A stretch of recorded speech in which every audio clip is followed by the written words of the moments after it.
Assalamualaikum warahmatullahi wabarakatuh. Gimana kabarnya teman-teman semua? Kami harap semuanya baik-baik saja ya. Nah, untuk kesempatan kali ini kita akan membahas tentang materi sampah. Untuk pemateri pada pertemuan kali ini, yang pertama yaitu saya sendiri, Asmaul Husna, kedua, Imra'atul Mutmainnah, dan ketiga, Milan Fatimah, dan yang terakhir, Uswatun Hasanah. Nah, di sini saya akan membahas tentang pengertian sampah. Dalam Undang-Undang Nomor 18 Tahun 2008 tentang pengelolaan sampah, disebutkan bahwa sampah adalah sisa-sisa kegiatan sehari-hari manusia atau proses alam yang terbentuk padat dan semi padat berupa zat organik atau anorganik yang bersifat dapat terurai atau tidak dapat terurai yang dianggap tidak berguna lagi dan dibuang ke lingkungan. Sampah merupakan material sisa yang tidak diinginkan setelah berakhirnya suatu proses. Sampah merupakan konsep buatan manusia. Dalam proses alam tidak ada sampah. Yang ada hanya produk-produk yang tak bergerak. Sampah dapat berada pada setiap fase materi, padat, cair, atau gas. Ketika dilepaskan dalam dua fase yang disebutkan terakhir, terutama gas, sampah dapat dikatakan sebagai emisi. Nah, emisi bisa dikaitkan dengan polusi. Selanjutnya, sampah dikategorikan berdasarkan sifatnya. Nah, yang pertama yaitu organik sampah atau sampah organik, yaitu sampah yang mudah membusuk dan dapat terurai atau disebut dengan degradable secara alami karena kelompok senyawa organik dihasilkan dari makhluk hidup. Sampah organik secara kimiawi terdiri dari senyawa karbon, baik yang berasal dari alam maupun sintesis. Sampah organik yang berasal dari makhluk hidup seperti sisa dapur dan makanan, sayuran, kulit buah, daun-daun kering. Sampah organik yang tidak berasal dari makhluk hidup adalah kertas, plastik, dan karet. Mengapa kertas, plastik, dan karet digolongkan sebagai sampah organik? Karena kertas, plastik, dan karet merupakan limbah yang mengandung unsur karbon. Seharusnya masuk dalam sampah organik, akan tetapi kertas, plastik, dan karet meskipun mengandung senyawa karbon, mereka dikelompokkan dalam senyawa organik.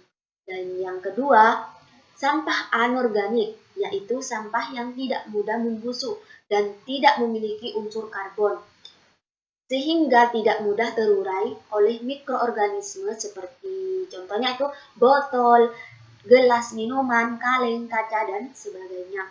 Plastik wadah pembungkus makanan serta kayu, kertas, plastik, mainan juga digolongkan dalam senyawa anorganik, meskipun mempunyai unsur karbon di dalamnya. Unsur karbon yang ada di dalamnya dalam bentuk rantai yang sangat kompleks dan sangat panjang, yaitu dalam bentuk polimer, sehingga mikroorganisme tidak dapat atau kesulitan apabila akan melakukan penguraian pada bahan tersebut. Nah, sampah organik dapat dimanfaatkan yaitu dengan cara mendaur ulang, juga dapat dihancurkan dengan jalan pembakaran dalam proses insektor atau penghancuran atau bisa disebut dengan pulverisation. Dan yang terakhir, limbah bahan berbahaya dan beracun atau B3 yang merupakan sisa suatu usaha yang mengandung bahan berbahaya atau beracun, baik secara langsung atau tidak langsung dapat merusak atau mencemarkan dan membahayakan lingkungan, kesehatan, kelangsungan hidup manusia serta makhluk hidup lainnya. Berdasarkan bentuknya, sampah dapat dibagi menjadi 3 jenis, yaitu sampah yang berbentuk padat, sampah yang berbentuk cair, dan sampah yang berbentuk gas. Dan yang pertama, sampah yang berbentuk padat adalah segala bahan bangunan, sampah rumah tangga, sampah dapur, sampah kebun, plastik, metal, dan gelas lainnya. Dan sampah yang berbentuk cair adalah bahan cairan yang telah digunakan dan tidak diperlukan kembali atau dibuang ke tempat pembuangan sampah. Nah, biasanya sampah cair ini dari toilet, dapur yang mengandung patogen yang berbahaya. Yang terakhir yaitu sampah yang berbentuk gas.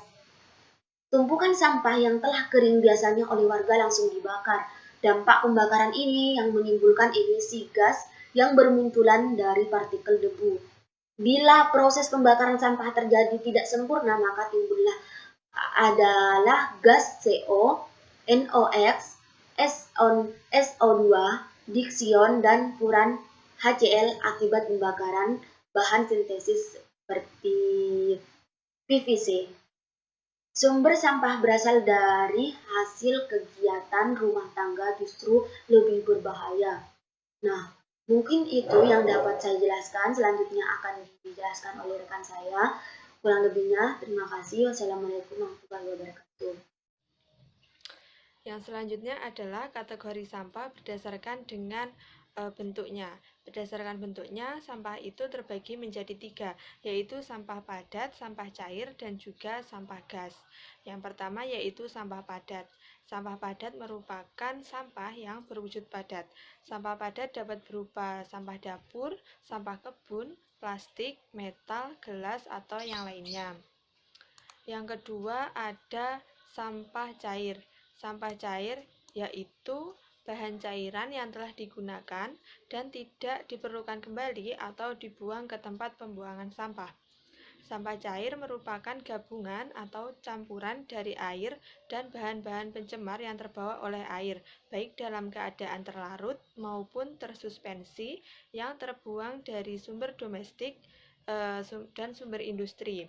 Dan pada saat tertentu, sampah cair ini akan tercampur dengan air tanah, air permukaan, ataupun air hujan. Nah, sampah cair ini dapat ditemukan berupa limbah hitam. Limbah hitam ini adalah sampah cair yang dihasilkan dari toilet. Kemudian limbah rumah tangga yaitu sampah cair yang dihasilkan dari dapur, kamar mandi, dan tempat cucian, seperti air sabun atau air deterjen. Yang ketiga, limbah cair industri, yaitu limbah hasil buangan dari industri seperti sisa pewarnaan kain atau bahan dari industri tekstil dan industri pengolahan makanan. Yang ketiga, ada sampah gas. Sampah gas merupakan zat buangan yang berwujud gas. Tumpukan sampah yang kering biasanya langsung dibakar. Dampak pembakaran ini menimbulkan emisi gas yang bermunculan dan partikel debu. Bila proses pembakaran tidak sempurna, maka akan timbul gas CO2, NO, SO2, dioksin dan furan, serta HCl akibat pembakaran bahan sintesis seperti PVC. Selanjutnya adalah karakteristik kimia sampah.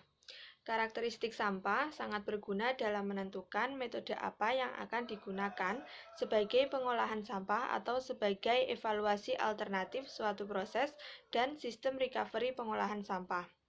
Karakteristik sampah ini dapat dipengaruhi oleh beberapa faktor, yaitu pendapatan masyarakat, pertumbuhan penduduk, produksi pertanian, pertumbuhan industri, dan konsumsi serta perubahan musim.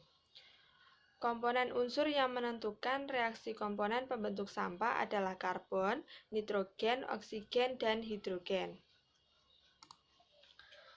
Karakteristik kimia sampah yang dapat diukur meliputi yang pertama ada proximate analysis, yaitu analisis terhadap kandungan volatil, kelembapan, fix karbon, dan as di dalam sampah.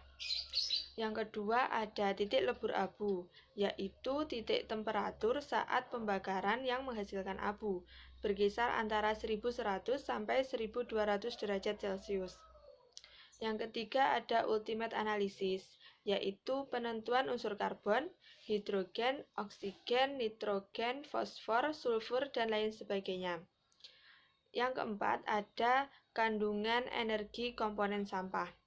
Kandungan energi yang ada pada sampah dapat dihitung dengan menggunakan alat kalorimeter atau bom kalorimeter. Bismillahirrahmanirrahim.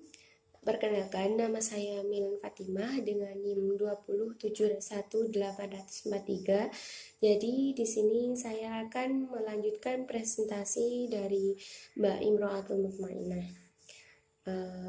Jadi poin selanjutnya yaitu dampak kesehatan lingkungan yang diakibatkan oleh sampah.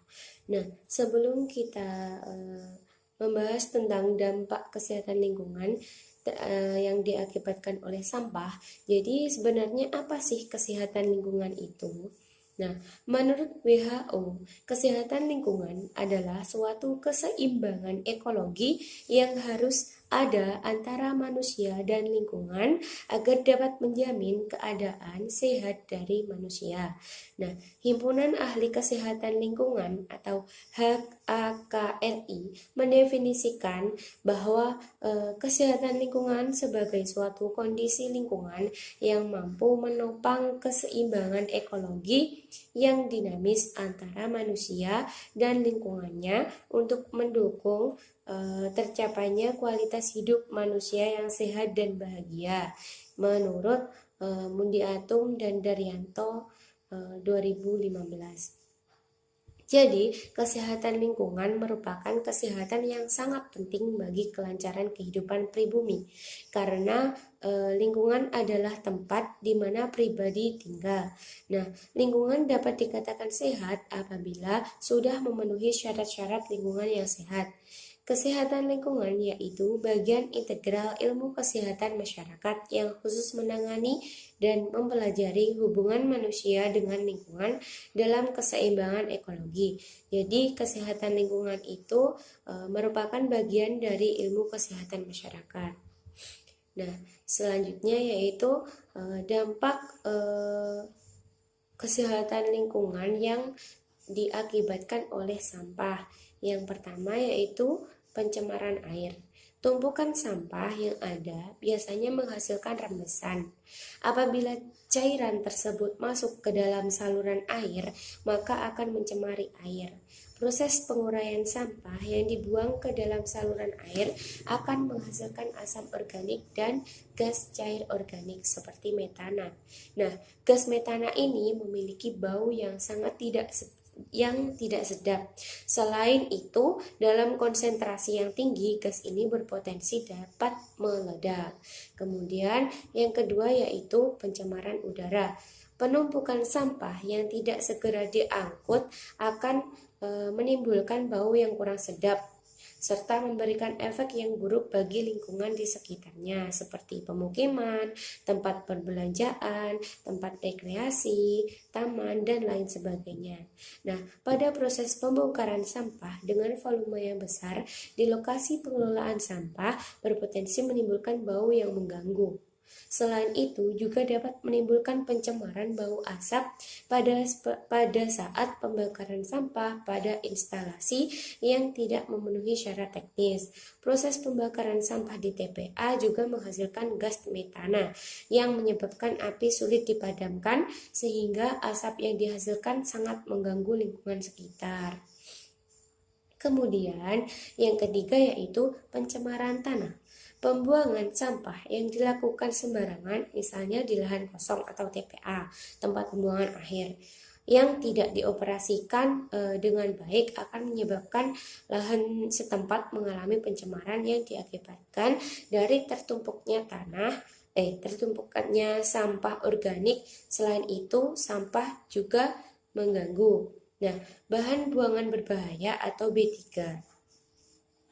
Apabila hal tersebut terjadi, maka akan membutuhkan waktu yang sangat lama agar sampah larut dari lokasi tersebut. Selama waktu itu, lahan tersebut memiliki potensi menimbulkan pengaruh buruk bagi manusia dan lingkungan sekitarnya. Kemudian selanjutnya yaitu dampak sampah terhadap manusia.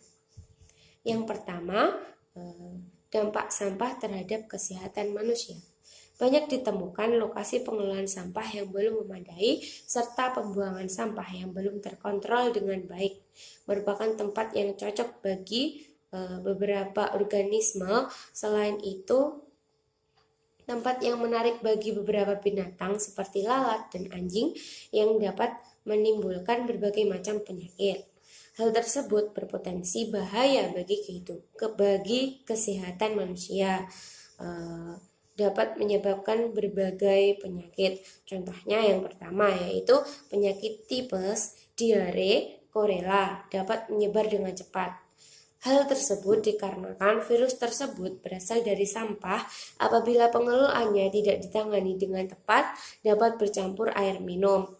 Nah, selain itu, peningkatan penyakit demam berdarah dapat terjadi dengan cepat pada daerah pengelolaan sampahnya yang kurang memadai.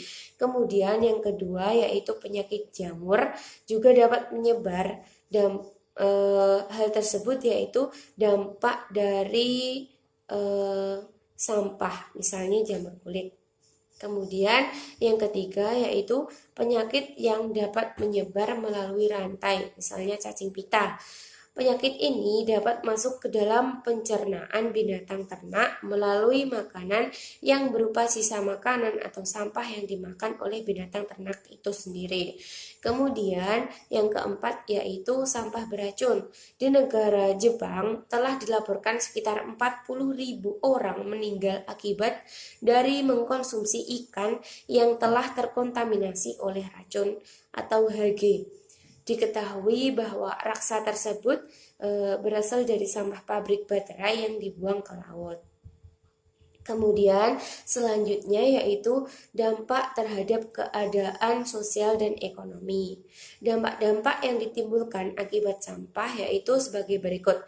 Yang pertama, proses pengelolaan sampah yang kurang baik akan menimbulkan lingkungan yang kurang menyenangkan bagi masyarakat yang tinggal di sekitarnya, seperti menimbulkan bau yang kurang sedap dan pemandangan yang kurang sedap, yang kurang enak dipandang karena sampah tersebar di mana-mana. Kemudian selanjutnya yaitu dapat memberikan dampak yang negatif terhadap kepariwisataan. Kemudian selanjutnya yaitu pada saat pengelolaan sampah yang kurang memadai dapat berimbas pada menurunnya tingkat kesehatan masyarakat.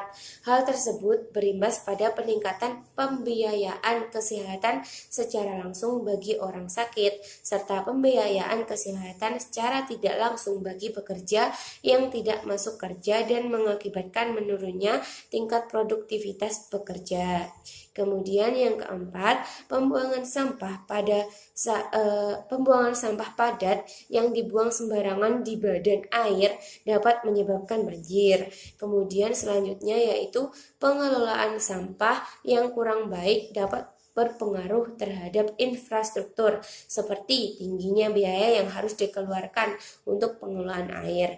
Apabila sarana penampungan sampah kurang atau tidak efisien, maka orang-orang akan lebih cenderung membuang sampahnya ke badan jalan atau ke badan air. Hal ini mengakibatkan jalan dan sungai harus diperbaiki dan dibersihkan. Kemudian selanjutnya, selain berdampak negatif, ternyata sampah juga memiliki dampak positif apabila dikelola secara optimal.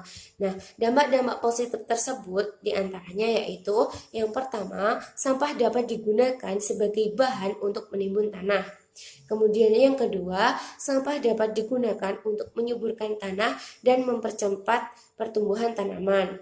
Kemudian yang ketiga, dapat digunakan kembali setelah melalui proses daur ulang.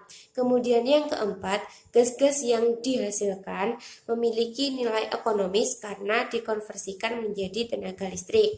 Kemudian yang kelima, proses pengelolaan sampah dapat membuka lapangan pekerjaan. Sekian dari saya, apabila ada kurang lebihnya mohon maaf. Selanjutnya akan disampaikan oleh Mbak Uswatun Hasanah. Terima kasih. Assalamualaikum warahmatullahi wabarakatuh. Baiklah teman-teman, saya akan melanjutkan dari materi sebelumnya, yakni saya akan membahas tentang dampak sampah terhadap lingkungan. Nah, sampah itu terhadap lingkungan sangat merugikan. Apa saja dampak dari sampah terhadap lingkungan? Inilah dampak-dampak sampah akan dijelaskan sebagai berikut. Sampah berdampak terhadap wilayah perairan dan juga daratan. Yang pertama yaitu di wilayah perairan. Sampah menyebabkan ketidakteraturan kehidupan laut seperti banyaknya biota laut yang mati disebabkan adanya sampah yang menumpuk di lapisan perairan.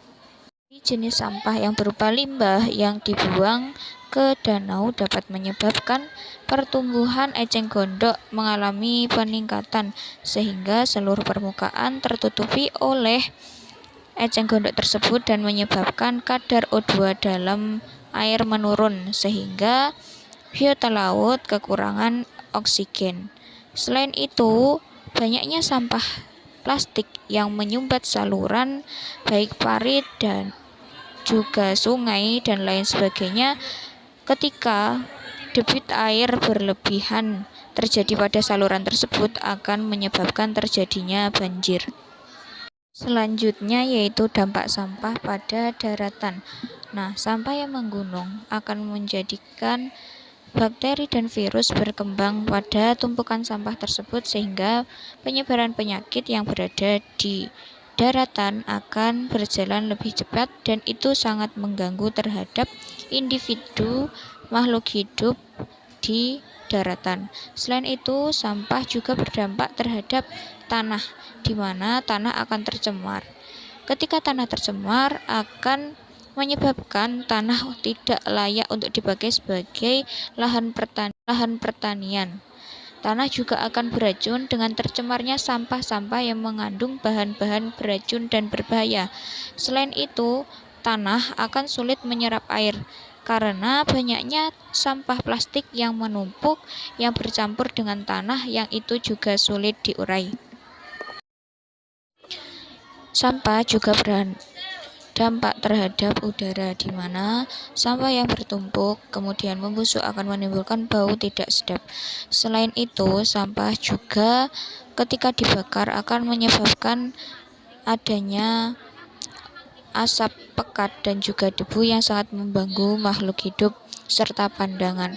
Selain itu juga menghasilkan karbon dioksida yang sangat berbahaya dan juga menjadikan peningkatan pemanasan global di bumi. Sampah juga berdampak terhadap estetika wilayah, di mana ketika sampah bertumpuk akan menyebabkan suatu wilayah menjadi tidak enak dipandang, sehingga ketika memandangnya saja sudah tidak enak, maka akan enggan untuk menjamah dan juga memanfaatkan tempat tersebut untuk keperluan yang seharusnya lebih baik lagi. Pembahasan selanjutnya yaitu energi terbarukan. Nah, sampah ini selain memiliki dampak-dampak negatif, ternyata juga dapat dijadikan sebagai energi terbarukan dari pemanfaatannya. Seperti kata pepatah, sampah akan berharga apabila berpindah tempat. Apa saja energi terbarukan yang dapat dihasilkan dari proses pemanfaatan sampah, yaitu sebagai berikut. Penemuan energi terbarukan dari sampah yang pertama yaitu RDF. RDF ini sebuah penemuan yang memanfaatkan sampah yang diolah menjadi bahan bakar. Yang kedua yaitu PLTSA atau pembangkit listrik tenaga sampah dan yang ketiga yakni biogas. Itulah temuan-temuan yang sekiranya didapati sampah yang dimanfaatkan. Cukup sekian yang dapat saya sampaikan. Akhiran wassalamualaikum warahmatullahi wabarakatuh.